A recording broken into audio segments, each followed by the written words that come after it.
Good morning बच्चों। मैं HS आप सभी को आपके प्यारा यूट्यूब चैनल ज्ञान विज्ञान में स्वागत करता हूं। बच्चों, कल के क्लास में मैंने centre of mass part 1 upload किया था। आज मैं सेंटर ऑफ मास पार्ट 2 लेकर आया हूं, जिसमें हम लोग सेंटर ऑफ मास की कैलकुलेशन को सीखेंगे। हमारे सिस्टम में हमारा सिस्टम दो तरह का होता है। एक तो ऐसा होता है जिसमें बहुत सारे पार्टिकल्स मिल करके एक रिजिड बॉडी फॉर्म करती है। जैसे कल हम लोग कैलकुलेट कर रहे थे ये प्लैंक का, जैसे रेक्टेंगुलर प्लैंक का या ट्रायंगुलर लामिना का। तो ट्रायंगुलर लामिना या फिर रेक्टेंगुलर लामिना, ये सब सेट्स ऑफ पार्टिकल्स है। इसमें बहुत सारी पार्टिकल है और पार्टिकल एक दूसरे के साथ मिल करके एक रिजिड बॉडी को फॉर्म कर रही थी। हमारे सिस्टम में हमारा सिस्टम ऐसे भी पार्टिकल्स का हो सकता है जो डिस्क्रीट हो, जो एक दूसरे से, जिसमें पार्टिकल एक दूसरे से सेपरेटेड हो, बीच में गैप हो और बीच में कोई भी पार्टिकल नहीं हो।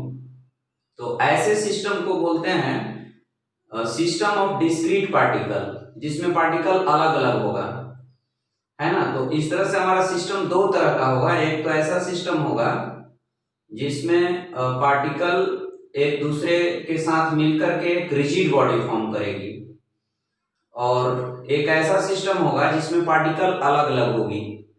तो सबसे पहले हम जो डिस्क्रीट पार्टिकल का अगर सिस्टम हो, अगर पार्टिकल अलग अलग हो किसी सिस्टम में, तो हम उसकी सेंटर ऑफ मास की कैलकुलेशन कैसे करेंगे इसके बारे में सीखते हैं। फिर इसी का एक्सटेंशन होता है रिजिड बॉडी के सेंटर ऑफ मास का कैलकुलेशन। तो सबसे पहले हम चलिए शुरुआत करते हैं कि कैसे हम सेंटर ऑफ मास की कैलकुलेशन करेंगे। अगर अलग अलग पॉइंट्स पर पार्टिकल हमें गिवन है और अगर क्वेश्चन हमसे पूछा जा रहा है और we are interested to find out center of mass of that system, then what is the process to find the center of mass of the system। तो सबसे पहले हम ये स्टेप को सीखेंगे, उसके बाद कुछ प्रॉब्लम करके इसको क्लियर करेंगे।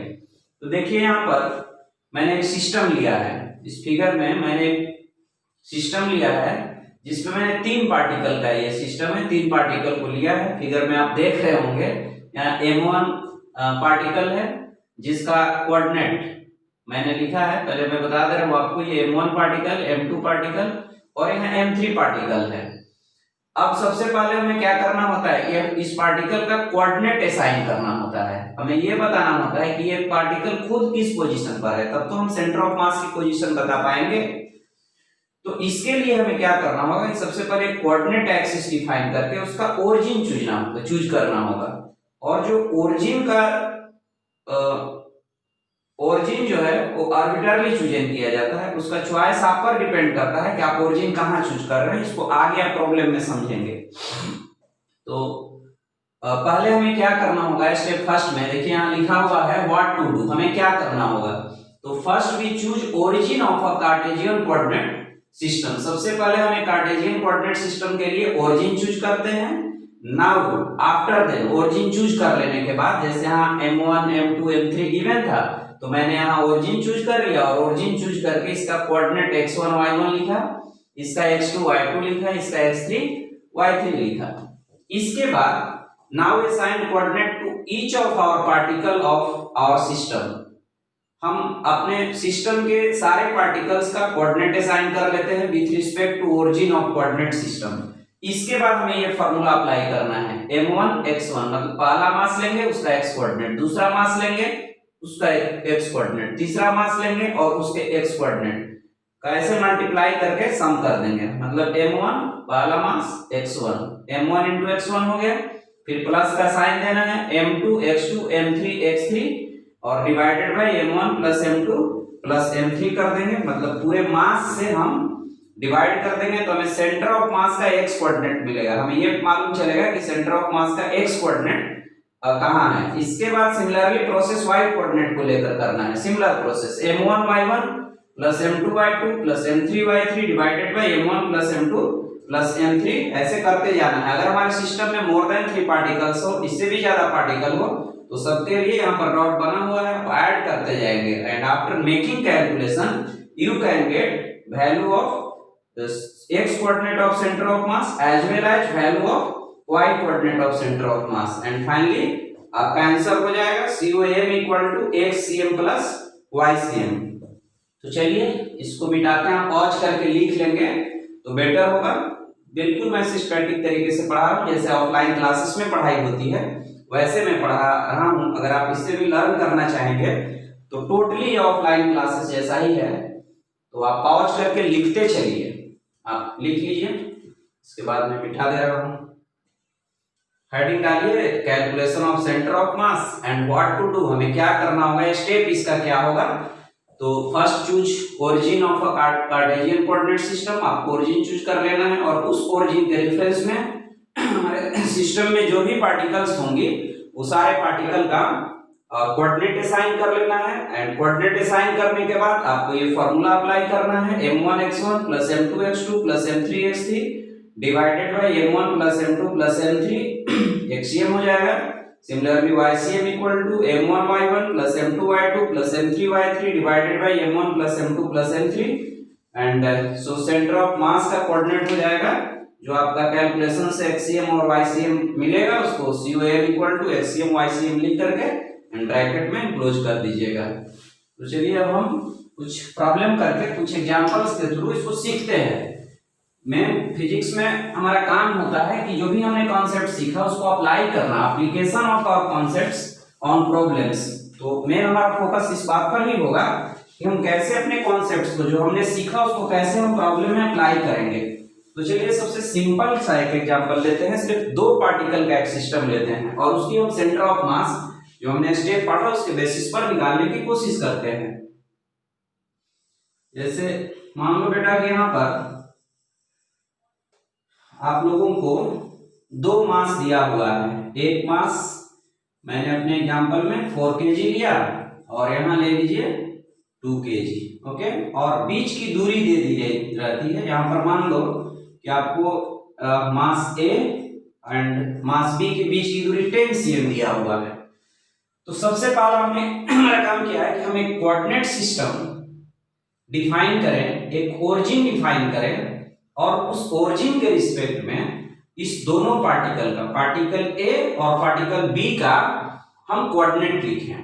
ठीक है, हमें डायरेक्ट कोऑर्डिनेट गिवन नहीं होता है, किसी किसी प्रॉब्लम में गिवन भी होता है but in most of the problem ये गिवन नहीं होता है।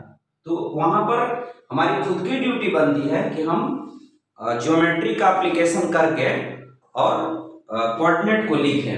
ये सिस्टम की कोऑर्डिनेट जो पार्टिकल्स होगा उसका हम कोऑर्डिनेट असाइन करें।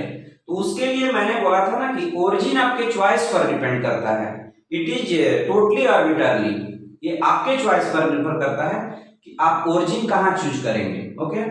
और ओरिजिन चूज करते वक्त बहुत सारी चीजों को ध्यान में भी रखा जाता है, वो प्रॉब्लम टू प्रॉब्लम हम लोग उसको लर्न करेंगे। चलिए अभी हमने ओरिजिन चूज कर लिया इस मास के पास, ये मास A के पास ही अपना ओरिजिन चूज कर लिया। आप यहाँ भी चूज कर सकते हैं, कहीं बाहर यहाँ भी चूज कर सकते हैं, मिड पर भी ओरिजिन चूज कर सकते हैं। जैसे यहाँ जो ओरिजिन वाली लाइन होगी इसके मिड होगी, इसका मिड हो जाएगी, तो इस मिड वाले सिस्टम में इसका -5 हो जाएगा और इसका +5 हो जाएगा एक्स कोऑर्डिनेट। हाँ, हम ओरिजिन ऐसे भी चूज कर सकते हैं कि हम यहाँ ओरिजिन चूज कर लें, तो यहाँ ओरिजिन चूज कर लेंगे तो इसका y, इसका x कोऑर्डिनेट कुछ और देना होगा, इसका x कोऑर्डिनेट। अब उस केस उस ऐसी स्थिति में ये प्रॉब्लम होगा कि ये डिस्टेंस नहीं आपको गिवन है ना। तो ओरिजिन अपने कन्वीनियंट के अकॉर्डिंग चूज करना है सो दैट कि हमारा कैलकुलेशन कन्वीनियंटली हो जाए। अब हम अगर यहाँ ओरिजिन चूज करते हैं तो इसका एक्स वाई दोनों कोऑर्डिनेट हो जाएगा, इसका भी एक्स वाई दोनों कोऑर्डिनेट हो जाएगा, तो हमें एक्ससीएम भी कैलकुलेट करना पड़ जाएगा और वाईसीएम भी कैलकुलेट करना पड़ जाएगा। तो बेटर ये होगा कि अगर पार्टिकल स्ट्रेट लाइन पर अरेंज है तो उस लाइन के लॉन्ग ही एक्स कोऑर्डिनेट चूज कर लीजिए, और जब उस लाइन के लॉन्ग एक्स कोऑर्डिनेट चूज कर लेंगे तो y वाला पार्ट हमें नहीं मिलेगा, सिर्फ एक्ससीएम ही मिलेगा, वाईसीएम हमें नहीं मिलेगा, तो हमारा कैलकुलेशन इजी हो जाएगा। तो चलिए इसके लिए हम लोग ओरिजिन चूज करते हैं कहाँ, ए पॉइंट पर ओरिजिन चूज करते हैं। तो इस मास का ये हमारा क्वेश्चन है और हमें फाइंड आउट करना है कि COM equal to what, centre of mass की दूरी क्या होगी। तो इसका हम सॉल्यूशन देखिए ऐसे करते हैं। इस पॉइंट का चूंकि हमने ओरिजिन यहीं पर चूज कर लिया तो ये 0 0 कोऑर्डिनेट हो जाएगा, और चूंकि ये डिस्टेंस 10 cm है तो इसका कोऑर्डिनेट हो जाएगा 10 एंड 0। ये 4 kg की मास है और ये 2 kg की मास है। Are you okay? अब इसके बाद हमें क्या करना है कि बस जस्ट फॉर्मूला अप्लाई कर देना है। XCM equal to 4 into 0 plus 2 into 10 divided by 4 plus 2. So we get XCM equal to 20 by 10 mean 2. तो हमारा कोऑर्डिनेट आया, x कोऑर्डिनेट 2 हमें मिला है ना। 4 इंटू 0 2 इंटू 10 डिवाइडेड बाई दोनों का सम, तो दोनों का 4 इंटू 2 है ना, 4 इंटू 2, तो वी गेट यहाँ 20 by 4 plus 2 equal to 6 mean 10 by 3 mean 3.33 cm के आसपास इसका सेंटर ऑफ मास लाइज करेगा। मतलब यहां से 3.33 cm बाद अगर आप मान लो कि ये एक मास है, ये दूसरा मास है और एक थिन रॉड से इसको जोड़ दिया गया है जिसमें कोई मास नहीं है, तो आप अगर मैंने कल बताया था कि सेंटर ऑफ मास से अगर फोर्स वाली लाइन पास करेगी तो इंटायर सिस्टम रिक्टिलिनियर मोशन करेगा। तो इसका सेंटर ऑफ मास हमने इस ओरिजिन के रिस्पेक्ट में निकाला है 3.33 cm। मतलब यहां से सेंटर ऑफ मास की डिस्टेंस 3.33 cm होगी। कभी B से भी पूछ सकता है, तो B से पूछेगा तो अगर आप A को ओरिजिन चूज करके निकाले हैं तो फिर 10 से इस दूरी को क्या करेंगे, आप माइनस कर देंगे तो B से सेंटर ऑफ मास मिल जाएगा। अगर ऐसा बोलता है कि इस पॉइंट से सेंटर ऑफ मास निकालिए, जैसे ए पॉइंट से सेंटर ऑफ मास की डिस्टेंस निकालिए या बी पॉइंट से सेंटर ऑफ मास की डिस्टेंस निकालिए, तो कन्वीनियंट ये होता है कि जिस पॉइंट से हमें सेंटर ऑफ मास कैलकुलेट करना है उसी को ओरिजिन चूज कर लेंगे, तो फिर हमारा कैलकुलेशन इजी हो जाएगा। ठीक है, तो मैं जस्ट ये बता रहा था कि हाँ, अब सेंटर ऑफ मास का ज्ञान हो जाने से, सेंटर ऑफ मास का पता हो जाने से हमें क्या क्या एडवांटेज मिल सकता है हमें। तो यहां से मान लीजिए यहाँ पर हमारा COM लाइज किया, इसका कोऑर्डिनेट हमने लिखा कितना 3.33 और y तो 0 होगा क्योंकि 4 into 0 2 into 0 divided by 4 plus 2 करेंगे तो YCM हमें मिलेगा ही नहीं। जैसे मैं यहाँ पर देखिए निकाल देता हूँ 4 इंटू 0, ये y कोऑर्डिनेट 2 का भी 0 है। यही फायदा हुआ, अगर हम ओरिजिन कहीं यहाँ पर चूज कर लेते तो इसका x y दोनों कोऑर्डिनेट आता और दोनों कोऑर्डिनेट में हमें कैलकुलेशन करना पड़ता। तो इस तरह से अगर लाइन किसी स्ट्रेट लाइन पर सारे पार्टिकल अरेंज हो तो उस लाइन के अलोंग ही आप x एक्सिस चूज कर लीजिए, उस सारे का कोऑर्डिनेट सिर्फ x कोऑर्डिनेट होगा, y कोऑर्डिनेट तो होगा नहीं। तो इस तरह से हमें y में कैलकुलेशन करने से हम बच सकते हैं। तो इस तरह से हमारा आंसर COM का मिलता है 3.33, 0, ये सेंटीमीटर में है। हाँ, मैं ये बोल रहा था कि अगर सेंटर ऑफ मास अब हमने साइन कर लिया तो यहाँ पर फोर्स हम अप्लाई करेंगे तो ये इंटायर सिस्टम, ये दोनों बिना रोटेट करते हुए आगे बढ़ेगा। अगर इसके अलावा कहीं भी आप फोर्स का पॉइंट ऑफ एप्लीकेशन चूज करते हैं तो इसमें रोटेशन भी होगा और ट्रांसलेशन। ऐसे आप यहाँ लगाइएगा, ऐसे घूमने लगेगा, इस तरह से घूमने की टेंडेंसी आ जाएगी। इधर लगाइएगा तो इस तरह से घूमने की टेंडेंसी आ जाएगी। तो अगर line of application of force centre of मास को क्रॉस करता है ना तो पार्टिकल ये स्ट्रेट लाइन में मूव करती है। तो चलिए अब हम दूसरा एग्जांपल लेते हैं, इसको मैं मिटा दे रहा हूं। दूसरा एग्जांपल जैसे मान लीजिए कि मैं यहाँ पर ले रहा हूं एक अच्छा सा क्वेश्चन लेते हैं। जैसे मान लीजिए कि ये लाइन है ना, और इस लाइन पर ये 1 kg 2 kg 3 kg 4 kg 5 kg 6 kg ऐसे अप टू 10 kg। जैसे ये 1 kg 1 cm पर है, ये 1 हो गया, ये 2 हो गया, 3 हो गया, 4 हो गया, 5 हो गया, ये 6 हो गया। ऐसे बहुत सारे पार्टिकल को अप टू 10 kg, ये मान लीजिए कि यहाँ 10 kg है, ऐसे अरेंज किया हुआ है, तो ये ऑब्वियस है कि 10 cm हो जाएगा। तो बोलता है कि what is the centre of mass of this system, यहाँ पर 2 kg है, इस पर 3 kg है। आपसे पूछा जा रहा है कि what is centre of mass of this system.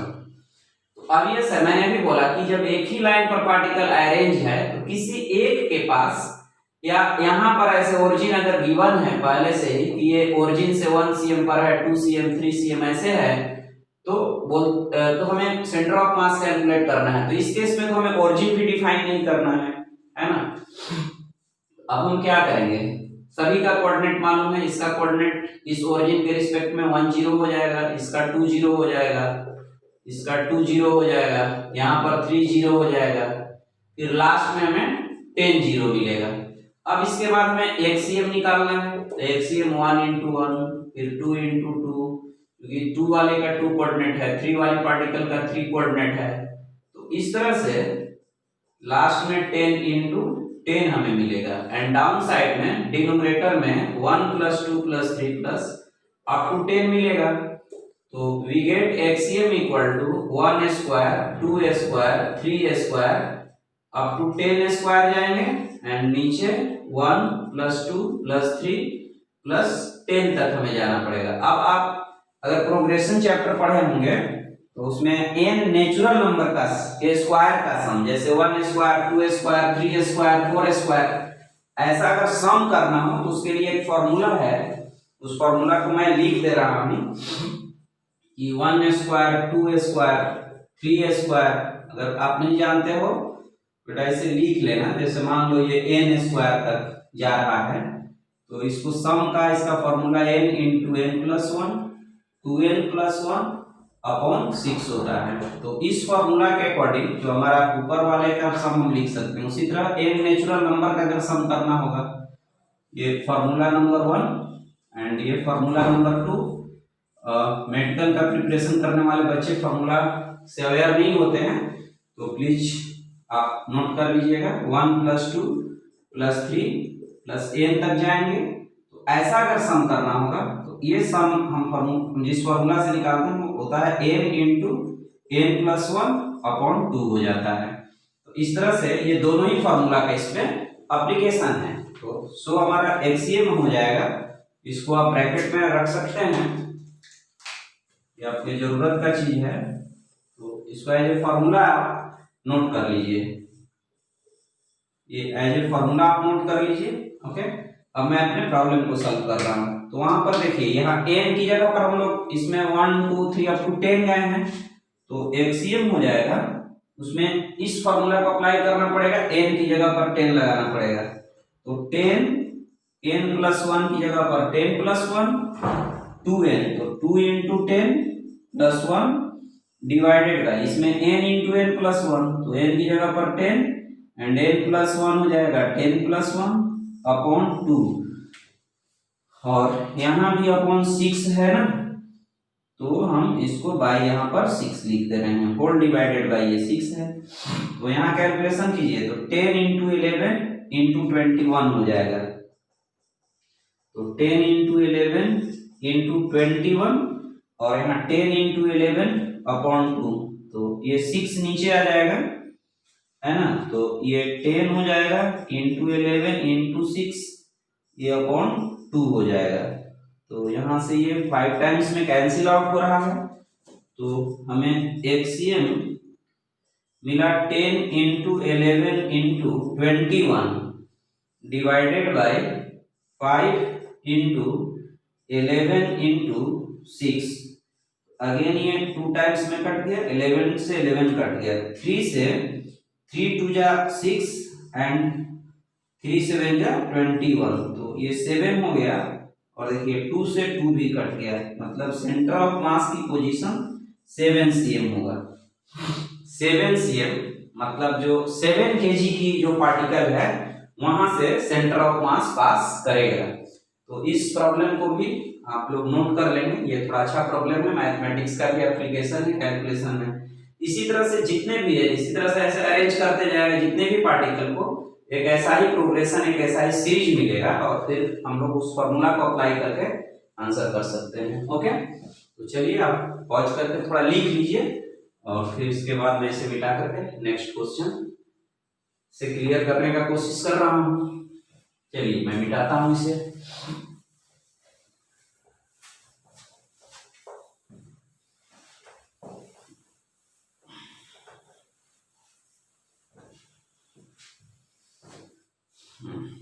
अब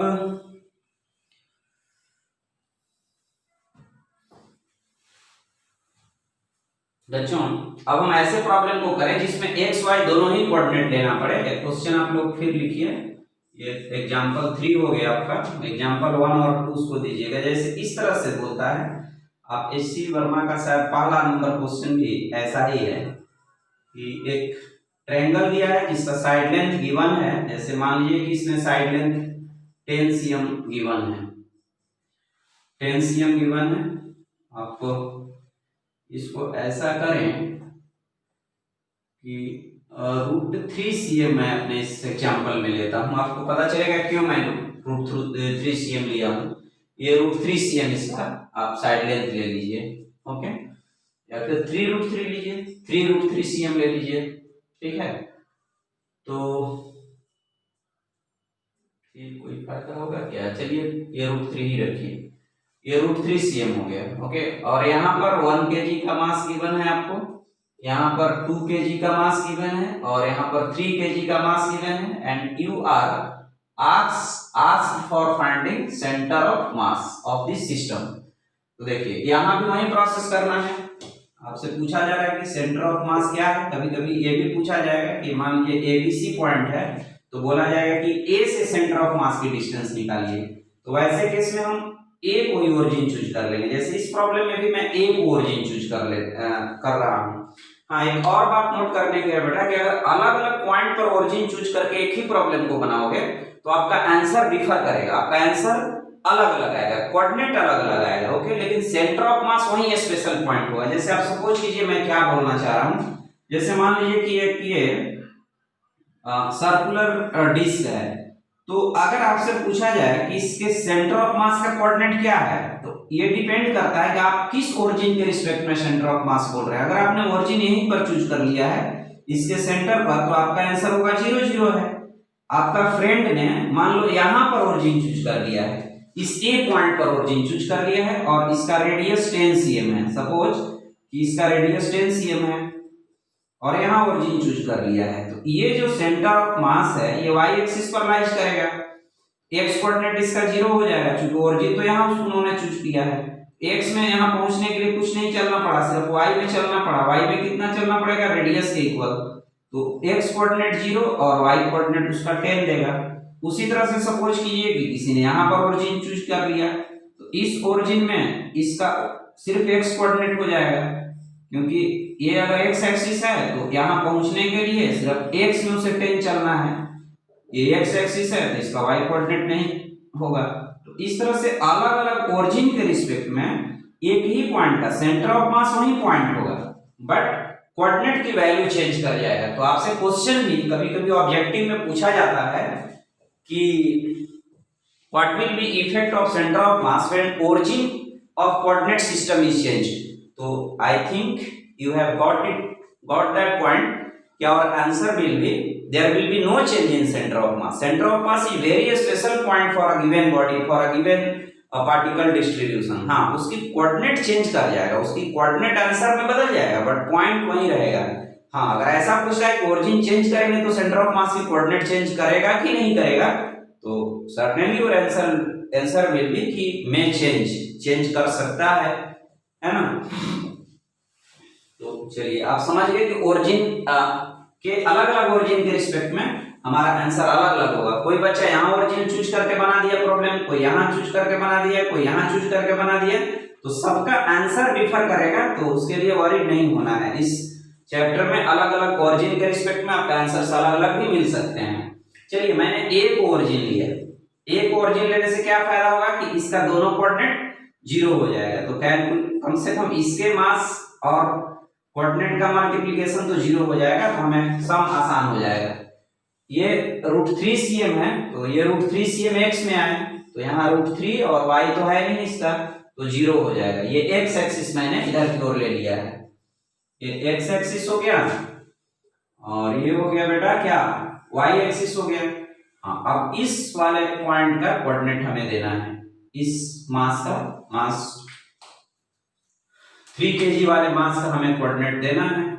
देखिए कैसे देंगे। आपको पता है कि अगर ये साइड ए होगा और ये सब चूंकि इक्विलेटरल ट्रायंगल है, ये हमने ये भी दे रखा है कि ये सब इक्विलेटरल ट्रायंगल है, ये इक्विलेटरल ट्रायंगल का साइड हो गया, तो यहाँ पर एंगल 60 डिग्री लेंगे। ये यहाँ पर इस पॉइंट का हमें कोऑर्डिनेट लिखना है। तो देखिए यहाँ पहुंचने के लिए x में इतनी दूरी तय करनी होगी और y में ये डिस्टेंस कवर करना होगा। तो x कोऑर्डिनेट यहाँ से यहाँ तक की दूरी को लेंगे और y कोऑर्डिनेट यहाँ से यहाँ तक की दूरी को इसका लिया जाता है। तो ये होगा a cos 60 डिग्री और ये हो जाएगा a sin 60 डिग्री। मतलब इसका कोऑर्डिनेट हो जाएगा √3 cos 60 degree √3 sin 60 degree equal to हो जाएगा, ये 1/2 होता है तो √3/2 और ये √3/2 होता है sin 60 डिग्री, तो ये कोऑर्डिनेट हो जाएगा 3/2। तो इस तरह से एक कोऑर्डिनेट आ गया हमारा √3/2 और दूसरा हो जाएगा इसका वैल्यू √3/2 रखोगे तो 3/2 आ जाएगा। तो इस तरह से हमें उस मास 3 kg वाले मास का भी कोऑर्डिनेट हमने लिख लिया। अब उसके बाद फिर फॉर्मूला अप्लाई कर दीजिए, एक्सीएम इक्वल टू, पहला हमारा स्टेप क्या होता है, हम ओरिजिन चूज करके सभी का कोऑर्डिनेट लिख ले, कोऑर्डिनेट लिखने के बाद फिर हम फॉर्मूला अप्लाई कर देंगे। तो एक्सीएम इक्वल टू हो जाएगा ये हमारा फॉर्मूला क्या है, m1 x1 m2 x2 m3 x3 divided by m1 plus m2 plus m3। तो आप m1 की वैल्यू 1 into 0, m2 की वैल्यू 2 into √3, 2 और इसका x कोऑर्डिनेट √3 है और फिर यहाँ चलते हैं 3 और इसका कोऑर्डिनेट है √3/2 डिवाइडेड बाय तीनों मास का सम 1 + 2 + 3।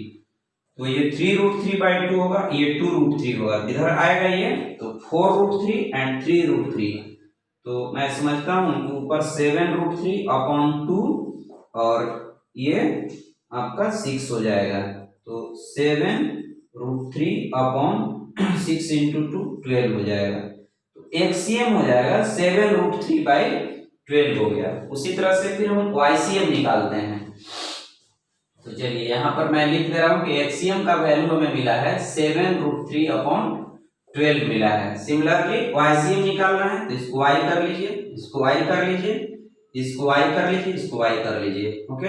और फिर आप कोऑर्डिनेट रखिए, तो यहाँ तो इसका y कोऑर्डिनेट भी 0 है तो 1 × 0 हो जाएगा, इसका भी y कोऑर्डिनेट 0 है तो यहाँ देखिए 2 × 0 होगा, उसका y कोऑर्डिनेट है तो y कोऑर्डिनेट उसका कितना आ जाएगा, 3 kg की मास है ना और y कोऑर्डिनेट 3/2 गिवन है और फिर सारे मास का सम 1 2 3 कर देंगे। यहाँ 3 या 9/2 और नीचे 6 हो जाएगा, तो ये आ जाएगा 9/2 और नीचे जो कैलकुलेशन करेंगे ये 1 + 2 + 3 तो ये 6 होगा। तो यहाँ 6 लिख लिए, 3 से 3 या 9 एंड 3 या 6 तो 3/4 हो गया। तो वाईसीएम हमें 3/4 मिल गया। तो इस तरह से आंसर में वाईसीएम आ जाएगा हमारा 3/4। तो इस तरह से हम ऐसे सिस्टम का भी सेंटर ऑफ मास निकालने में एबल हो जाएंगे, ओके। तो चलिए अब एक और मैं एग्जांपल लेता हूं। कभी कभी जैसे जैसे आप प्रॉब्लम को करते जाएंगे थोड़ी एक्सपर्टनेस भी आएगा कि हमें कैसे ओरिजिन चूज करना है।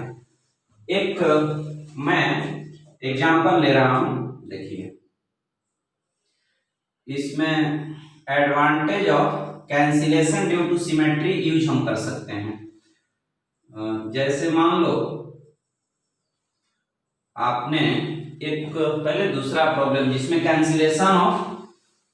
कैंसिलेशन ड्यू टू सिमेट्री हम यूज करेंगे। जैसे मान लो एक ऐसा सिस्टम दिया है कि यहाँ बोलेगा कि ओरिजिन लिया गया है और यहाँ पर दिया है 2 kg, 3 kg, 4 kg, 5 kg, और ये सारे मास 1 cm पर सेपरेटेड है। ये 1 cm 1 cm 1 cm का गैप है, और इधर देखिए 1 cm पर 1 दिया है, 2 दिया है, 3 दिया है, ऐसे मान लो 4 तक की पार्टिकल अरेंज है।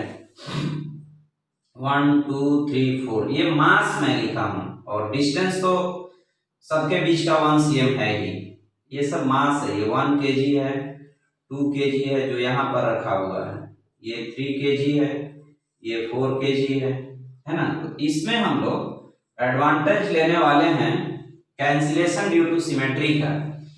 ये 4 मास इधर भी है, 4 मास इधर भी है। देखिए ये 1 kg है, तो इसका कोऑर्डिनेट अगर हम ओरिजिन यहाँ चूज करते हैं तो इसका कोऑर्डिनेट 1 0, इसका 2 0, इसका 3 0, इसका 4 0 होगा।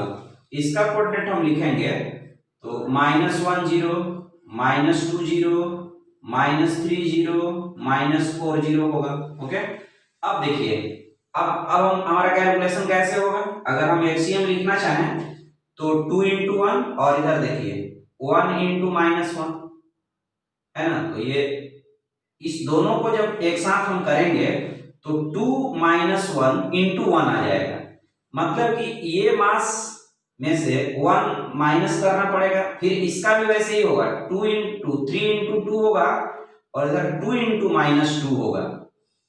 ओके, तो हम अगर 2 को कॉमन लेते हैं तो 3 - 2 हो जाएगा। इसका मतलब कि इस मास को इस मास से हम घटा लें, इस मास को इस मास से घटा लें, इस मास को इस मास से घटा लें, इसको इससे घटा लें, तो हर केस में यहाँ 1 मिलेगा, यहाँ 2 मिल जाएगा, यहाँ भी 1 मिलेगा, यहाँ भी 1 मिल जाएगा, और यहाँ भी 1 मिल जाएगा। जैसे मैं कैलकुलेशन कर रहा हूँ, आप देखिएगा, ये मैं 2 × 1 लिखा, और इस मास के लिए वहीं पर मैं लिख रहा हूँ 1 × 1।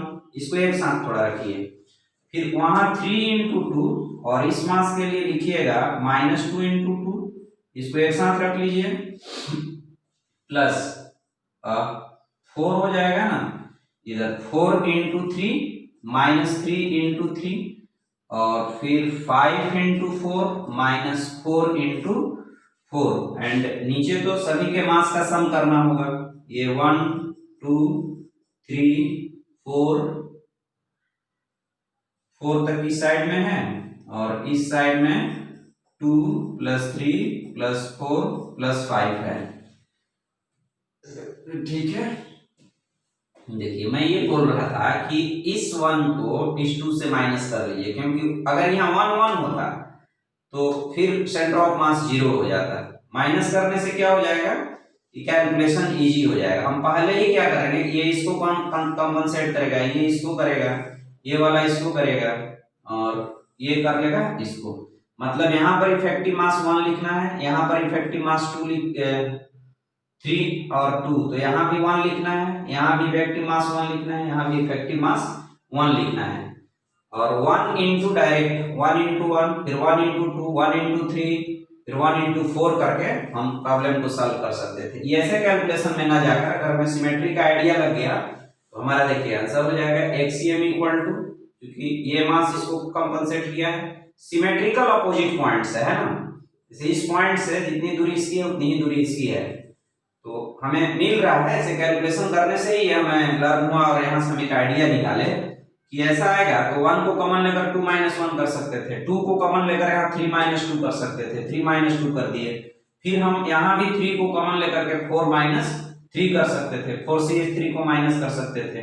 तो इस तरह से हम डायरेक्ट ऐसे अगर दोनों साइड में पार्टिकल है तो कैंसिलेशन ड्यू टू सिमेट्री का एडवांटेज लेकर के हम प्रॉब्लम को थोड़ा इजीली सॉल्व कर सकते हैं।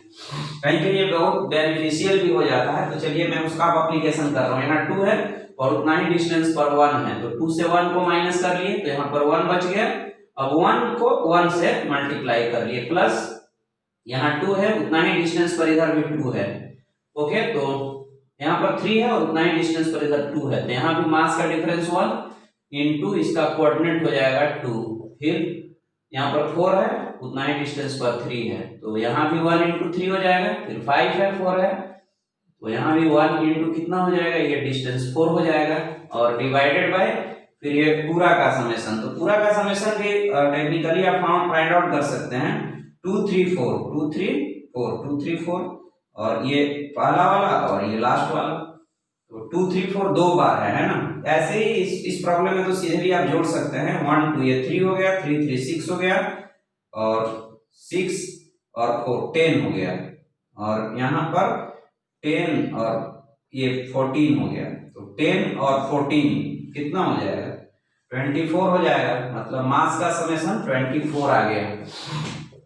तो 1 + 2 + 3 + 4/24, तो ये 6 और 4 10/24 इसका कोऑर्डिनेट हो जाएगा। यहाँ से 10 24 मीन इस तरफ यहाँ पर कहीं, ये 1 से तो कम ही है वैल्यू है ना, तो इसी में कहीं इधर लाइज करेगा। तो अगर इस पोजीशन पर आप अप्लाई करेंगे तो इंटायर सिस्टम स्ट्रेट लाइन में मूव करने लगेगा। अब इस तरह से एक और प्रॉब्लम लेता हूं जिसमें आपको ये लर्न आप कर पाएंगे कि कैंसिलेशन ड्यू टू सिमेट्री क्या होता है।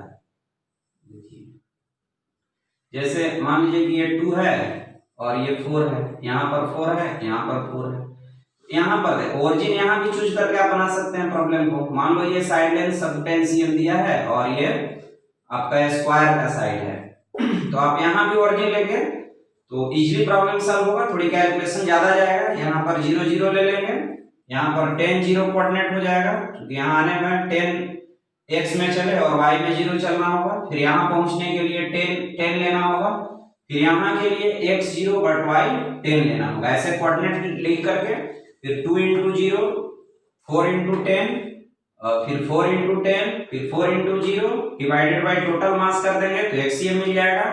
फिर उसी तरह y के लिए 2 × 0 4 × 0 फिर 4 × 10 फिर 4 × 10 डिवाइडेड बाय टोटल मास कर देंगे तो आईसीएम मिल जाएगा। मैं ये बोल रहा था कि हम ऐसे ना असाइन करके कोऑर्डिनेट,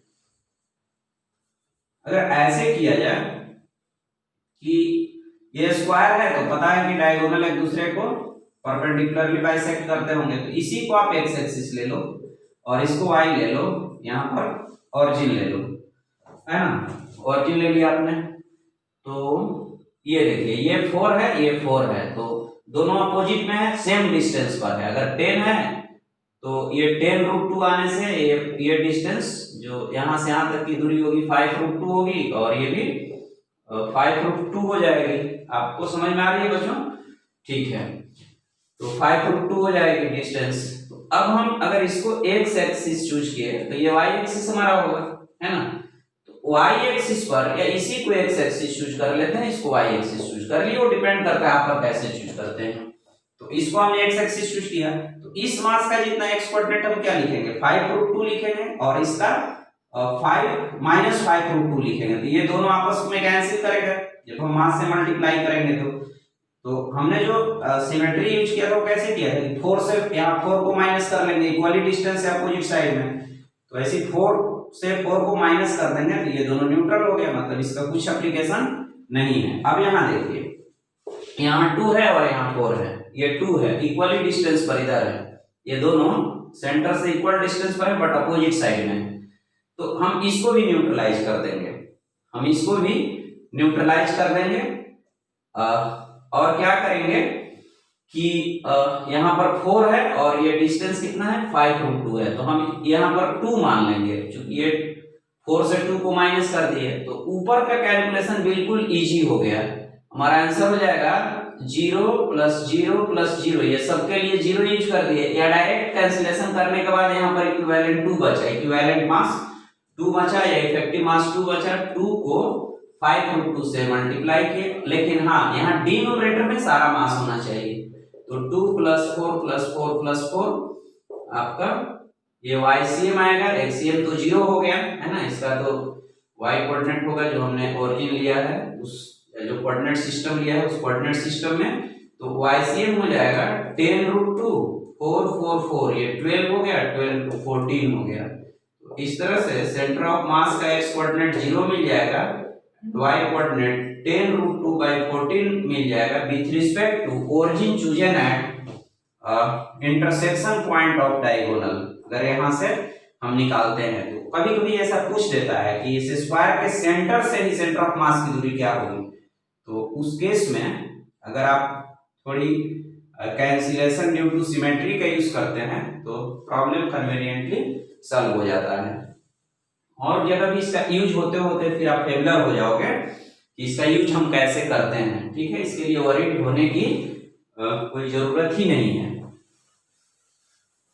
हाँ, तो बच्चों ये सारे एग्जाम्पल से हम लोग जरूर सीख लिए होंगे कि सेंटर ऑफ मास अगर डिस्क्रीट सिस्टम का निकालना होगा, सिस्टम में पार्टिकल्स अलग अलग जगह पर होंगे, तो हमें क्या करना होगा, हमें सबसे पहले ओरिजिन चूज कर लेना होगा। ओरिजिन चूज करने के बाद सारे पार्टिकल्स का, सिस्टम के सारे पार्टिकल्स का हमें कोऑर्डिनेट लिख लेना होगा, और कोऑर्डिनेट लिखने के बाद हमें फिर कैलकुलेशन में जाना होगा। m1 x1 plus m2 x2 plus m3 x3 divided by m1 plus m2 plus m3, इसके बाद ycm equal to m1 y1 m2 y2 plus m3 y3 divided by m1 plus m2 plus m3, ऐसे करके हम calculation कर सकते हैं। लेकिन थोड़ा सा यहाँ पर मैं आपको एम्फेसाइज करना चाहूंगा कि बोलना आसान होता है कि हमें m1 x1 plus m2 x2 plus m3 x3 divided by m1 plus m2 plus m3 कर लेना है।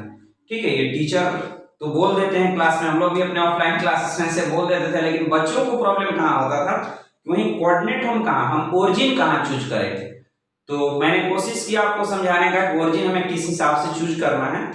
तो आप ओरिजिन का चॉइस आप पर डिपेंड करता है, ये बिल्कुल आर्बिट्ररी है, बिल्कुल इसके लिए आप फ्री हैं, आप कहीं भी ओरिजिन चूज कर सकते हैं। लेकिन ओरिजिन चूज करना भी आपके कैलकुलेशन को इजी बना सकता है। तो वो प्रॉब्लम जैसे जैसे आप सॉल्व करते जाएंगे आपको आइडिया मिलता जाएगा कि हमारा ओरिजिन किस तरह के सिस्टम में कहाँ होना चाहिए। ठीक है, अब एक और क्वेश्चन है जिसको हमें याद रखना होता है। जैसे देखिए यहाँ पर अगर मास m1 दे दिया जाए, यहाँ m2 दे दिया जाए, और आपसे पूछा जाएगा कि और बीच की डिस्टेंस d है, इसको याद रखना चाहिए कि सेंटर ऑफ मास का अगर m1 से डिस्टेंस हम लोग निकालेंगे, m1 को ओरिजिन चूज करके निकालते हैं, तो देखिए क्या होता है। ये 2 मास सिस्टम का m1 इंटू 0 प्लस यहाँ 0 0 ले लिए तो ये d0 हो जाएगा। इसी को हम x एक्सिस चूज कर लेंगे, क्योंकि एक ही लाइन पर है तो y एक्सिस, y कोऑर्डिनेट हमें लेना नहीं है, तो इसका m1 0 हो जाएगा और इसका m2 d हो जाएगा, और यहाँ m1 प्लस m2 हो जाएगा, यही एक्सीएम हो जाएगा। तो एक्सीएम आया बेटा कितना, m2d divided by m1 plus m2। उसी तरह से इसको ओरिजिन अगर चूज करेंगे तो आपको यहाँ से अभी आपने जो सेंटर ऑफ मास की दूरी मिली है, सेंटर ऑफ मास का कोऑर्डिनेट मिला, यहाँ से मिला, तो मतलब m1 मास से अगर दूरी सेंटर ऑफ मास की निकालनी होगी तो m2d करना है, इधर वाला mass into total distance divided by m1 plus m2। उसी तरह से ये विथ रिस्पेक्ट टू हमने m1 निकाला है।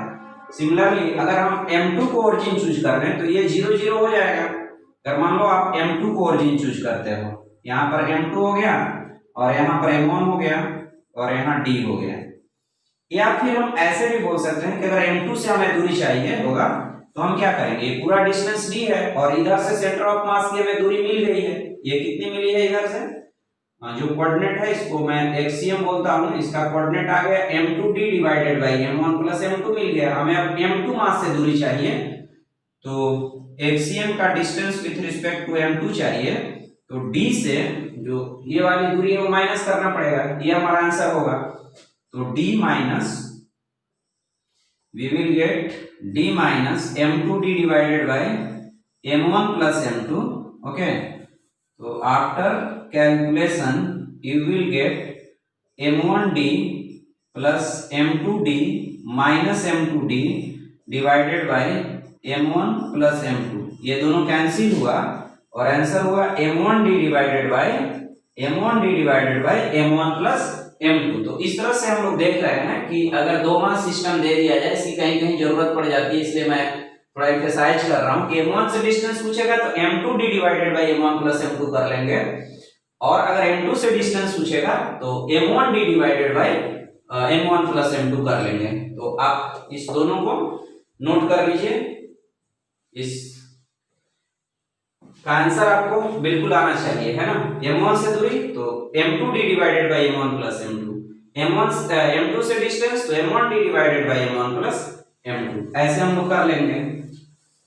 तो अब मैं समझता हूं कि जो डिस्क्रीट मास का सेंटर ऑफ मास आप निकालने में एबल हो जाएंगे, है ना।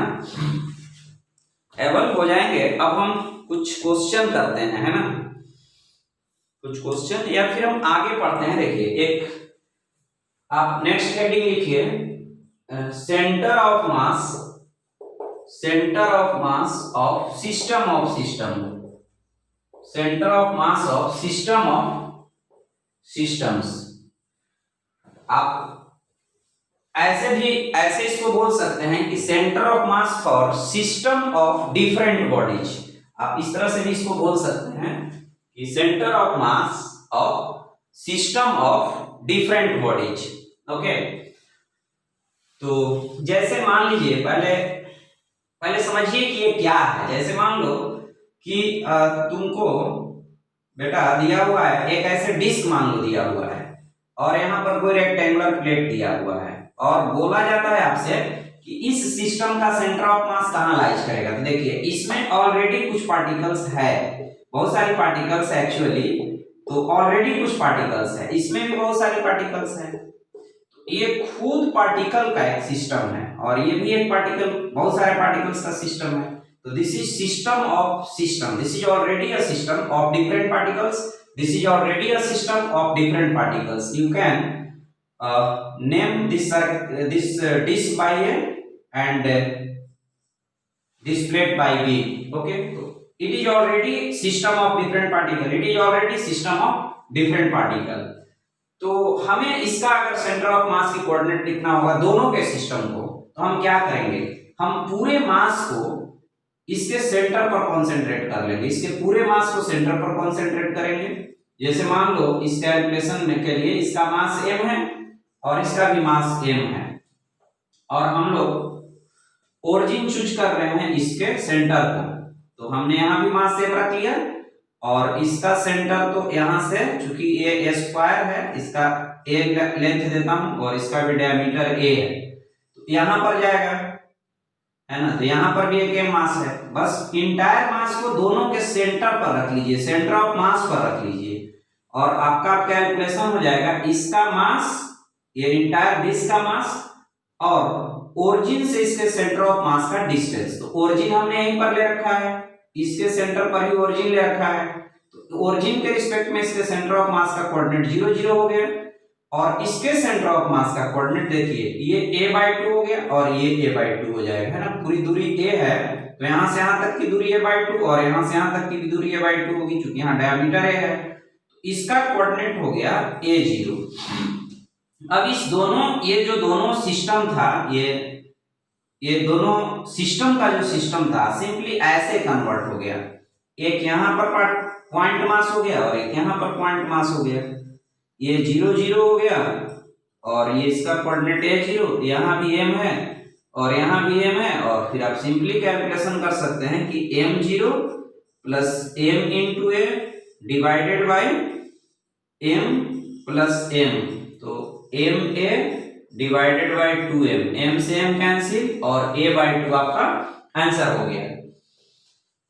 तो आप समझ गए कि हमें कैसे करना है। अगर डिफरेंट सिस्टम दे दे, डिफरेंट सिस्टम का सिस्टम दे दे, मतलब इसको सिंपली यूं कहिए कि बहुत सारे बॉडी देकर के और उस पे की इंटायर ये सिस्टम का सेंटर ऑफ मास कहाँ लाइज करेगा, तो क्या करना है कि सभी के सेंटर ऑफ मास को पहले असाइन करके और उसके उस बॉडी के पूरे मास को वहीं पर कंसंट्रेट करके कर लेना है, और फिर पार्टिकल वाला फॉर्मूला अप्लाई कर लेना है। जैसे मान लीजिए आपको एक एल शेप्ड का रॉड दिया, जैसे ऐसे एल शेप्ड का रॉड दिया, और आपसे पूछा जाता है कि what is the centre of mass this system, तो आपको पता है कि इसका सेंटर ऑफ मास L/2 पर लाइज करेगा, तो इसके पूरे मास को, मान लो इसका भी, इस कैलकुलेशन में भी इसका मास m है और इसका भी मास m है, इसके पूरे मास को, चूंकि ओरिजिन हमने यहाँ चूज कर लेना चाहिए हमें, तो इसका L/2 हो जाएगा इसके सेंटर ऑफ मास का कोऑर्डिनेट। हमें पूरे मास को कंसंट्रेट कर देना है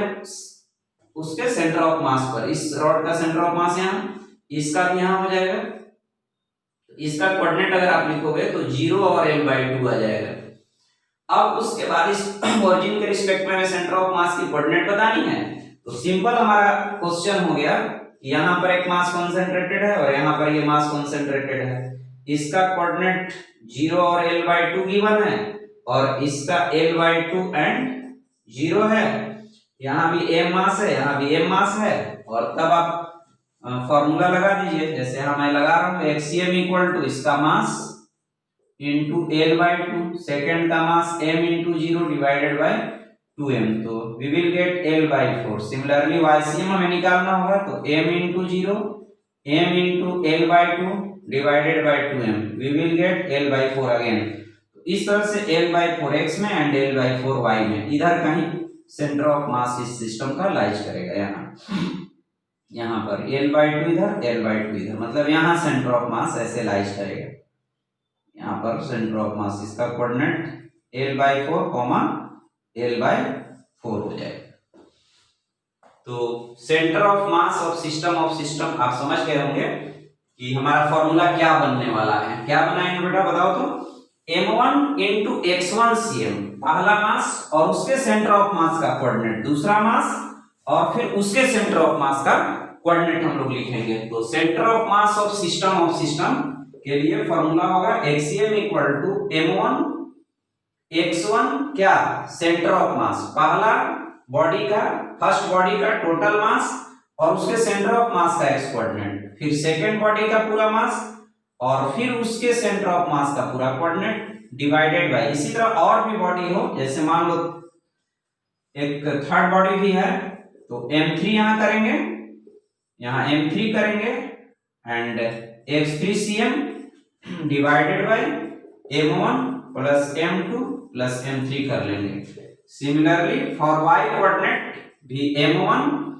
और y1cm plus m2 y2cm plus m3 y3cm divided by m1 plus m2 plus m3।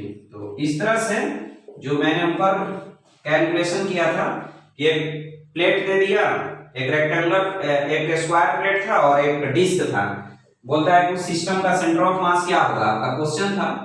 तो पहला का मास लिखे थे, फिर उसके सेंटर ऑफ मास का कोऑर्डिनेट, और ऐसे केस में जो ओरिजिन चूज कर लेना चाहिए, पहले दोनों सेंटर को मिला दो, दो ही अगर बॉडी है तो दोनों सेंटर को मिला दो, मिलाने के बाद एक के सेंटर को ओरिजिन चूज कर लो, एक के सेंटर ऑफ मास को ओरिजिन चूज कर लो, फिर दूसरा उसी लाइन पर लाइज करेगा जो दोनों के बीच की इतनी दूरी होगी, फिर उसका कोऑर्डिनेट लिख लो, इसके बाद टोटल मास से डिवाइड कर दो, जो पार्टिकल वाला फार्मूला है इस फार्मूला में फिट करके, तो आपका आंसर मिल जाएगा। आप इस दोनों फार्मूला को लिख लें। ऐसे इसका डेरिवेशन भी होता है बट जरूरी नहीं है, जरूरत ही नहीं है डेरिवेशन का, आप बस ये एप्लीकेशन इसका सीखिए कि भाई ये एक बॉडी है और एक ये दूसरी बॉडी है, we are asked for centre of mass of this system, तो हमें पता है कि इसका सेंटर यहाँ लाइज करेगा, यहाँ सेंटर, ये तो रेक्टेंगल, ये अगर मान लो स्क्वायर प्लेट है तो डायगोनल का इंटरसेक्शन पॉइंट होता है, यहाँ से आप मिड में जाइए, मिड में ये सेंटर हो गया, इसका तो सेंटर आप पता है कि सेंटर ही होमोजेनियस डिस्क का सेंटर ऑफ मास होता है। तो इस तरह से हमने कैलकुलेट कर लिया और इसको ओरिजिन चूज कर लो। तो अगर जो पहले वाले एग्जांपल मैंने बोला कि इसका भी एक साइड लेंथ है और इसका डायमीटर a है, तो इसको ओरिजिन चूज कर लेंगे तो 0 0 हो जाएगा, ये a/2 इसका a 0 हो जाएगा, इसका भी मास m है, इसका भी मास m है, ओके, जिसका मास इंटू 0 कर लो, ये पूरे मास को यहाँ पर कंसंट्रेटेड समझना है, पहला का मास और उसके सेंटर ऑफ मास का कोऑर्डिनेट, तो इससे सेंटर ऑफ मास को ओरिजिन चूज कर लिया इसलिए इसका कोऑर्डिनेट 0 हो गया, फिर सेकंड का मास और इससे सेंटर ऑफ मास का कोऑर्डिनेट, तो हमारे कोऑर्डिनेट सिस्टम में इसका a है तो यहाँ a लिख दिए, फिर m दोनों का मास यहाँ लिख दिए, फिर m इंटू a/2m कर दिए, m से m कैंसिल और ये a/2 होगा। तो इस तरह से हम, अगर हमारे पास सिस्टम ऑफ सिस्टम हो, हमारे पास बॉडीज का सिस्टम हो, तो हम सेंटर ऑफ मास कैसे लिखेंगे, पहला का मास उसके सेंटर ऑफ मास का कोऑर्डिनेट, क्यों कि बॉडी बहुत जगह फैली हुई है, वो पार्टिकल नहीं है कि उसके उसमें कोई एक पार्टिकल नहीं है कि आप उसकी कोऑर्डिनेट लिख देंगे, बॉडी का कोऑर्डिनेट नहीं होगा, बॉडी के सेंटर ऑफ मास का कोऑर्डिनेट होगा। तो इस तरह से बॉडी का मास इनटू उसके सेंटर ऑफ मास का कोऑर्डिनेट, बॉडी का मास, सेकंड बॉडी का मास उसके सेंटर ऑफ मास का कोऑर्डिनेट, थर्ड बॉडी का मास उसके सेंटर ऑफ मास का coordinate divided by m1 plus m2 plus m3 कर लेंगे, फिर उसी तरह से y कोऑर्डिनेट में भी काम करेंगे। चलिए इसे मैं मिटाता हूं, आशा करता हूं आप इसे भी समझ गए होंगे, ओके। अब बेटा इस पर कुछ एग्जांपल्स करते हैं, जैसे centre of mass for system of system का एक क्वेश्चन है कि जैसे मान लो ये एक डिस्क है और उसके ऊपर एक डिस्क को ऐसे रख दिया गया है ना, इसका रेडियस r है और इसका रेडियस r/2 है। तो क्वेश्चन है आपका कि what is the centre of mass of the system of this two disc placed as shown in figure. ठीक है, तो यहां भी वही काम करना है कि, और ये सब भी एक्सप्लेन करेगा इसके मास डिस्ट्रीब्यूशन बोलेगा कि विड्थ ऑफ जो डिस्क है वो सेम है दोनों का और मास डेंसिटी भी दोनों में इक्वल है। विड्थ मतलब हाइट। इस डिस्क का मास आप कैसे निकालेंगे, इसका एरिया हो जाएगा, बेस एरिया हो जाएगा पाई r/2 का स्क्वायर, बेस एरिया है, और एरिया में आप उसके थिकनेस मतलब हाइट से मल्टीप्लाई करा दीजिएगा, फिर डेंसिटी से मल्टीप्लाई कराइएगा। इसमें πr²/4 आएगा, है ना, r/2 है तो πr²/4 आएगा, थिकनेस और रो, ओके, रो डेंसिटी हो गया, से मल्टीप्लाई करने पर इसका मास मिलेगा। फिर उसी तरह से इसका जो एरिया बेस एरिया है πr² है और थिकनेस t दिया रहेगा या h दिया रहेगा, इसके इक्वल ही दिया रहेगा, तो πr² h हो जाएगा। जैसे देखिए मैं कैलकुलेशन ही कर रहा हूं, m1 हो जाएगा वॉल्यूम इनटू डेंसिटी, तो वॉल्यूम हो जाएगा πr² और डेंसिटी πr² आपका बेस एरिया हो गया और थिकनेस h या t मान सकते हैं आप, तो मैं h मान रहा हूं, πr²h इसका वॉल्यूम हो जाएगा, कुछ तो थिकनेस होगा ना, कुछ हाइट होगा तो वही h है, तो πr²h हो गया इनटू डेंसिटी को रो से मैंने मल्टीप्लाई कर लिया। फिर m2 आप देखिए πr²/4 बेस एरिया हो जाएगा h इनटू डेंसिटी।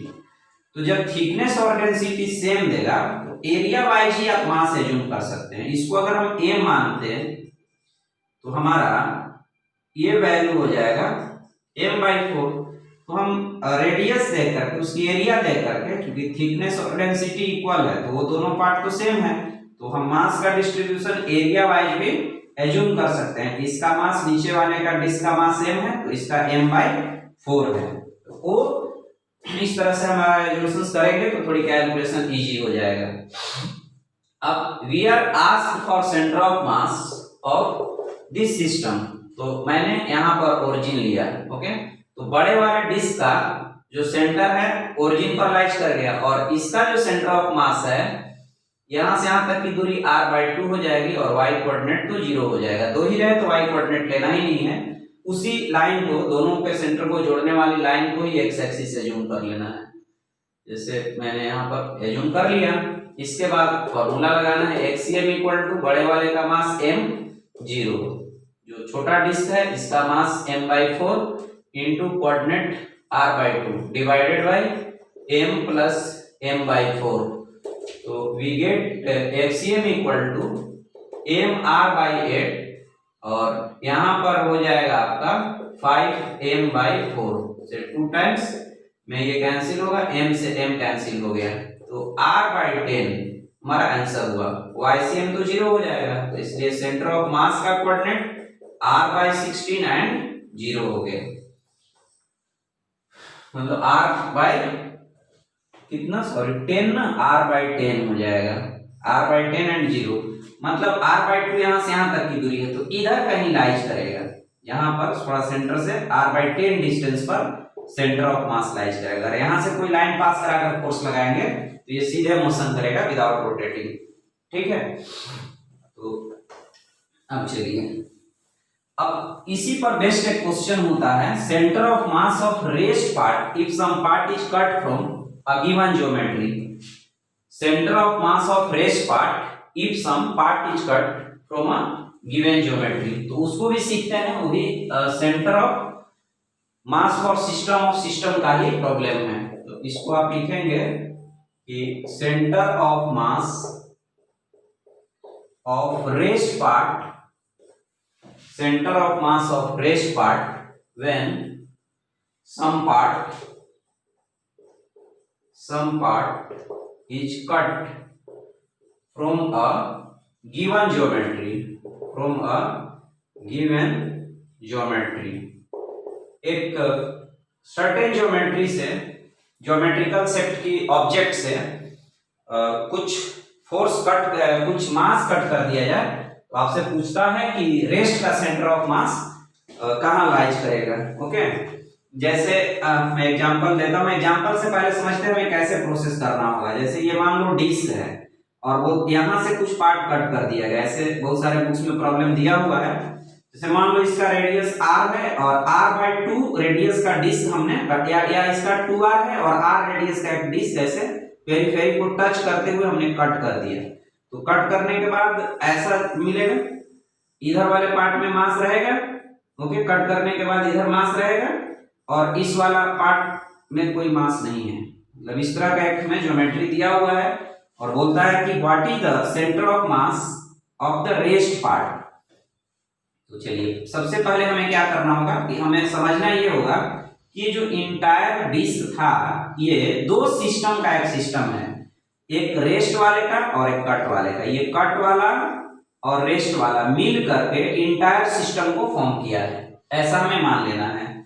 ठीक है, तो आप बताइए, अब इंटायर सिस्टम का सेंटर ऑफ मास अगर हम लिखना चाहें तो जो प्रीवियस थ्योरी हम लोग पढ़े उस बेसिस पर क्या लिखेंगे, इसका मास और इसके सेंटर ऑफ मास का कोऑर्डिनेट प्लस रेस्ट वाले का मास और रेस्ट वाले के सेंटर ऑफ मास का coordinate by total mass equal to centre of mass of entire disc. हम क्या किए, फिर से आप सुनिए केयरफुली कि हमें क्या करना है कि अगर ऐसा क्वेश्चन होता है कितना पार्ट कट कर लिए तो रेस्ट पार्ट का सेंटर ऑफ मास क्या होगा, तो हमें क्या करना होगा बेटा, सबसे पहले हमें ये मानना होगा कि ये जो इंटायर डिस्क है ये दो सिस्टम से बना हुआ है, एक जिस पार्ट को कट करा गया और एक जो रेस्ट बचा हुआ है, ये दोनों को मिलाने से ही डिस्क बना है।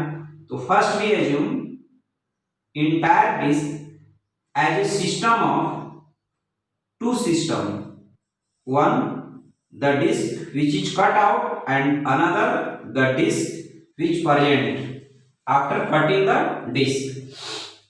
अब हमारा जो आंसर होगा नेट का, अगर हम पूरे इंटायर का सेंटर ऑफ मास लिखना चाहें तो हम हमें लिखना चाहिए XCM equal to mass of cut x of cut, mass of rest x of rest divided by mass of cut plus mass of rest. अब हमें इंटायर का मालूम है, कट वाले का भी, क्योंकि जो कट किया जाता है एक सर्टेन ज्योमेट्री कट किया जाता है, जैसे इसमें एक सर्टेन ज्योमेट्री डिस्क कट किया गया है। तो इसका अगर टोटल रेडियस 2r हमने लिया है, ये 2r रेडियस है, तो ये कट वाले का रेडियस हमें r होगा, यहां से यहां तक की दूरी तो 2r हो जाएगी ना, ये बड़ा वाले का रेडियस हो जाएगा, तो ये r हो जाएगी दूरी, इसका कोऑर्डिनेट हो जाएगा r0। ओके, और बड़े वाले का इंटायर का हमें मालूम है, मतलब जो रिजल्ट आएगा वो हमें मालूम है कि पूरे का अगर हम निकालेंगे तो इस कोऑर्डिनेट सिस्टम में टोटल का सेंटर ऑफ मास तो 0 होगा। तो चलिए, टोटल का सेंटर ऑफ मास बराबर मास of cut x of cut, mass of rest x of rest divided by mass of cut plus mass of rest. तो सबसे पहले तो जो कट किया गया उसका मास निकालना होगा, रेस्ट का मास निकालना होगा। तो मास एरिया वाइज हम एज्यूम कर सकते हैं कि इंटायर का एरिया हो जाएगा 4 पाई आर स्क्वायर। तो एरिया टोटल हमें मिलेगा पाई इंटू 2r का होल स्क्वायर करेंगे बेटा तो आएगा 4 पाई आर स्क्वायर। कट का अगर हम निकालें एरिया तो आएगा पाई आर स्क्वायर। अगर हम रेस्ट का एरिया निकालें तो 4 पाई आर स्क्वायर से ये पाई आर स्क्वायर को कट वाले को माइनस कर देंगे तो we get 3 pi R square. इस तरह से हम मास ऑफ टोटल मान सकते हैं इसके अकॉर्डिंग एरिया वाइज कि मास ऑफ टोटल अगर हम 4m ले लें तो मास ऑफ कट हो जाएगा m, इसका पाई आर स्क्वायर है, इसका 4 पाई आर स्क्वायर है, एंड मास ऑफ रेस्ट हो जाएगा 3 pi R square mean 3m। तो अब इस इक्वेशन में आप पुट कीजिए, हमें रेस्ट का सेंटर ऑफ मास पता करना है। देखिए ये हमें पूरा मालूम है, इंटायर का सेंटर ऑफ मास ओरिजिन पर लाइज करेगा ये मालूम है, क्योंकि वो एक सर्टेन ज्योमेट्रिकल फिगर थी। कट वाले का मालूम है कोऑर्डिनेट, देखिए ये मालूम है, ये मालूम है, ये मालूम है, ये मालूम है, सिर्फ ये नहीं मालूम है। तो इस इक्वेशन में सारे वैल्यू को पुट कर दीजिए, ये एक्स रेस्ट मिल जाएगा, मतलब X coordinate of centre of mass of cut part मिल जाएगा। इसका एक्स ही कोऑर्डिनेट होगा, वाई कोऑर्डिनेट तो होगा नहीं इस ओरिजिन के रिस्पेक्ट में। तो आपका आंसर आएगा एक्सीएम इक्वल टू कट का मास है एम और उसका कोऑर्डिनेट आर है, एक्स कोऑर्डिनेट रेस्ट का 3m, एक्स कोऑर्डिनेट नहीं मालूम है, divided by total mass 4m। तो यहाँ 0 हो गया, mr प्लस 3m xr बराबर 0 हो जाएगा। तो so xr equal to minus of mr by 3m, m से m cancel, minus r by 3 हो जाएगा। मतलब माइनस r बाय 3 डिस्टेंस पर, यहाँ सेंटर से r बाय 3 डिस्टेंस इस साइड में जिधर कट वाले का मास कॉन्सेंट्रेटेड है, ये r बाय 3 डिस्टेंस पर लाइज करेगा। अगर ये r रेडियस इंटायर का दिया होता तो हमारा आंसर r बाय 6 होता। बहुत सारे प्रॉब्लम में r रेडियस का डिस्क लिया है और बोल रहा है कि उसमें r बाय 2 रेडियस के पीस को कट किया जाए तो centre of mass rest part का कहां होगा, तो उसका आंसर होता r बाय 6। हमने 2r का लिया और r रेडियस का कट किया तो हमारा आंसर आया कितना, r बाय 3। तो मैं समझता हूं आप इस कॉन्सेप्ट को लर्न कर चुके होंगे। आप इस फॉर्मूला को याद रखिएगा कि हमें इस तरह से उसका फॉर्मूला, बहुत सारे बुक्स में या बहुत सारे लोग पढ़ाते हैं इसको concept of negative mass insert करते हैं बच्चों पर कि इस मास को आप निगेटिव मान लो। मुझे वो मेथड कन्वीनियंट नहीं लगता है। आप ऐसे ही बिल्कुल नेचुरल वे से ही सॉल्व कीजिए कि 80 टोटल का मतलब एरिया वाइज हम मास ले लेंगे और फिर हमें पता है कि हम इस इंटायर सिस्टम को दो सिस्टम मान लेंगे, कट वाला एक रेस्ट वाला, ओके। और इंटायर सिस्टम का सेंटर ऑफ मास मालूम है, उसी फार्मूला हम लगाएंगे कि इंटायर मास का centre of mass of cut x of cut mass of rest divided bye total mass of cut plus mass of rest, okay. तो अब हमें देखिए ये मालूम है कट का, चूंकि कट एक सर्टेन ज्योमेट्रिक कट किया जाता है तो उसकी भी सेंटर ऑफ मास मालूम हो जाता है। और बाकी सब आप ये सॉल्यूशन से समझ रहे होंगे क्या हमें प्रोसेस करना है। तो इस तरह से हम रेस्ट पार्ट का सेंटर ऑफ मास निकालने में एबल हो जाते हैं। इसी तरह से जैसे देखिए अगर कोई ऐसा क्वेश्चन बोलता है कि ये एक स्क्वायर है और स्क्वायर से देखिए यहां कट कर लिया गया और ऐसे कट कर लिया गया, यहां कट कर लिया गया फिर यहां से कट कर लिया गया, तो बोलता है कि सेंटर ऑफ मास अब इस सिस्टम का कहां जाएगा, रेस्ट सिस्टम का। तो देखो बेटा इधर कट किया गया, इधर कट किया गया, तो सिमेट्रिकल फिगर अगर दोनों साइड में कट किया जाए, फिर देखिए यहां पर हमारा सेंटर ऑफ मास था इंटायर सिस्टम का, ये सिमेट्रिकल फिगर इधर और इधर कट कर लिया गया। अपोजिट साइड में अगर सिमेट्रिकल फिगर कट होता है तो सेंटर ऑफ मास में कोई चेंजेस नहीं आएगा। मतलब इस केस में जो सेंटर ऑफ मास होगा वो फिर वहीं पर होगा, मतलब जो डायगोनल का इंटरसेक्शन पॉइंट होगा वहीं पर इस पीस का सेंटर ऑफ मास लाइज करेगा। इसी तरह से इससे और रिलेटेड प्रॉब्लम्स होते हैं। जैसे देखिए यहाँ पर एक रेक्टेंगुलर लामिना दिया, बोलेगा कि सेंटर से कुछ दूरी देगा, ऐसे मान लो इस साइड में कुछ दूरी दिया, बोलेगा कि यहाँ पर एक रिंग एक डिस्क कट कर लिया गया, यहाँ से कुछ दूरी दे करके इसकी सेंटर की दूरी इसके सेंटर से, मतलब ये जो ट्रायंगुलर लामिना है इस ट्रायंगुलर लामिना के सेंटर से इसकी सेंटर की दूरी दे करके और पूछेगा कि इंटायर सिस्टम का सेंटर ऑफ मास कहाँ लाइज करेगा। तो इसके लिए हमें क्या करना होगा, ऐसे सेंटर ऑफ मास जाएगा किधर, सेंटर ऑफ मास आपको थोड़ा फील होना चाहिए कि यहाँ कट कर लिए है तो सेंटर ऑफ मास होगा किधर, बताइए। देखिए यहाँ ये इंटायर का सेंटर ऑफ मास था तो इसको ओरिजिन ले लेना है ना। एक सिस्टम इधर हो गया और हमें पता है कि आंसर ये लाना है किसका, ये कट वाले का और जो रेस्ट वाला है दोनों को मिला दे तो आंसर ये आ जाएगा। तो रेस्ट वाले का मतलब ओरिजिन हमारा आंसर आएगा और इस पार्ट का तो एक्स कोऑर्डिनेट प्लस में हमने लिया, अगर इसी को हम एक्स एक्सिस मान ले तो एक्स कोऑर्डिनेट इसका प्लस में लेंगे और आंसर हमें इंटायर दोनों को मिला करके 0 लाना है, क्योंकि दोनों मिलने के बाद यहीं पर इंटायर का सेंटर ऑफ मास पर ही हमने ओरिजिन चूज कर लिया है, तो इंटायर का आंसर तो 0 आएगा। तो ऑब्वियस है कि रेस्ट का कुछ इस रेफरेंस में निगेटिव में सेंटर ऑफ मास लाइज करेगा, इधर लाइज करेगा, तभी रेस्ट वाला और ये वाला मिलाएंगे, इसका मास, रेस्ट का मास और रेस्ट का सेंटर ऑफ मास निगेटिव में, फिर इसका तो पॉजिटिव में मास पॉजिटिव और सेंटर ऑफ मास तो पॉजिटिव, आप देख ही रहे, इधर को हमने प्लस एक्स एक्सिस चूज किया है, इसको वाई एक्सिस चूज किया है। तो इसका मतलब कि इधर कट की करा जाता है उससे अपोजिट साइड में, इंटायर के सेंटर ऑफ मास से अपोजिट साइड में रेस्ट का सेंटर ऑफ मास जाएगा। तो ऐसे भी क्वेश्चन पूछ सकता है कि इंटायर का, या ऐसे कट करके बोलेगा कि सेंटर ऑफ मास कहाँ जाएगा। तो सबसे पहले जो कट किया है उसके सेंटर ऑफ मास को देख लीजिए कहाँ है, और इंटायर का सेंटर ऑफ मास देख लीजिए और दोनों के लाइन को जोड़ लीजिए, ठीक है। तो अब इंटायर के सेंटर ऑफ मास से अगर लेफ्ट साइड में कट किया हुआ है तो राइट साइड में सेंटर ऑफ मास जो रेस्ट है उसका लाइज करेगा।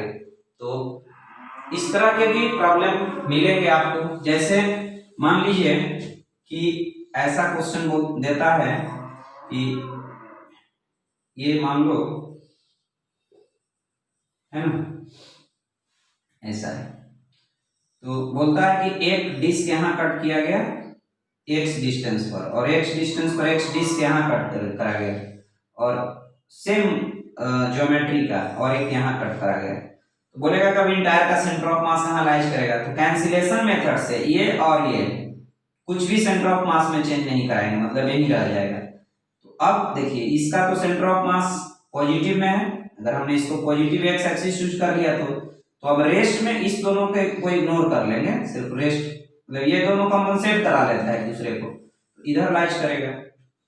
तो इस लॉजिक का भी यूज करके बहुत सारे क्वेश्चन का हम आंसर कर सकते हैं। या फिर कोई मास रख दिया, जैसे मान लो आप कि यहाँ पर ये ऐसे ज्योमेट्री है और बोलेगा कि यहाँ पर हमने कोई मास रख दिया ऐसे, तो सेंटर ऑफ मास किधर लाइज करेगा। तो जिधर मास रखा जाएगा वहां से सेंटर उसी डायरेक्शन में सेंटर शिफ्ट कर जाएगा, इधर सेंटर लाइज करने लगेगा।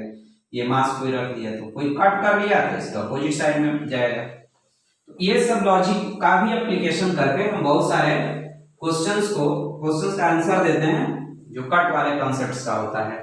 और अगर निकालने की बात करता है तो मैं उसका आंसर आप लोगों को बता ही दिया कि हमें क्या करना होगा। तो हमारा फॉर्मूला क्या होगा इसके लिए कि x total equal to mass of cut, x of cut, mass of rest, x of rest divided by mass of cut plus mass of rest. Mass of cut और मास ऑफ रेस्ट कैसे लिखना है, तो according to area wise हम लिख सकते हैं, area wise हम लिख सकते हैं। प्रॉब्लम्स तो बहुत होते हैं, सारे प्रॉब्लम को ये ऑनलाइन क्लास में बता पाना इम्पॉसिबल है, वीडियो बहुत लेंदी हो जाएगा बेटा।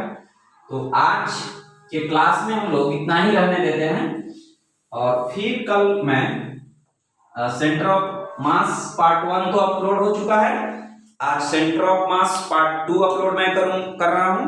कल centre of mass part 3 upload करूंगा, जिसमें कंटिन्यूअस बॉडी के सेंटर ऑफ मास का कैलकुलेशन हम लोग सीखेंगे, और साथ ही change of centre of mass, अगर कोऑर्डिनेट चेंज करा दें, मास चेंज करा दें, तो सेंटर ऑफ मास कैसे चेंज करेगा, उस पार्ट को हम लोग कल के वीडियो में समझेंगे। आप वीडियो अगर आपको फायदा मिल रहा होगा, मेरे क्लास से आप लर्न कर पा रहे होंगे, तो आप वीडियो रेगुलरली देखेंगे तो आपको कहीं जाने की जरूरत नहीं होगी।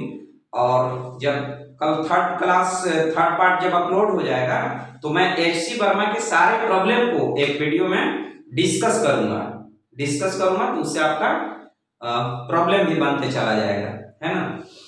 आज तो बुक नहीं है, कल मैं बुक लेकर के आऊंगा और प्रॉब्लम को भी मैं सॉल्व करते हुए चला जाऊंगा। तो आप अगर वीडियो लाइक करते हैं तो प्लीज, क्योंकि चैनल नया है, आप सब्सक्राइब करें, शेयर करें, अपने फ्रेंड्स को भी मोटिवेट करें कि वीडियो को देखें। Thank you for watching the video.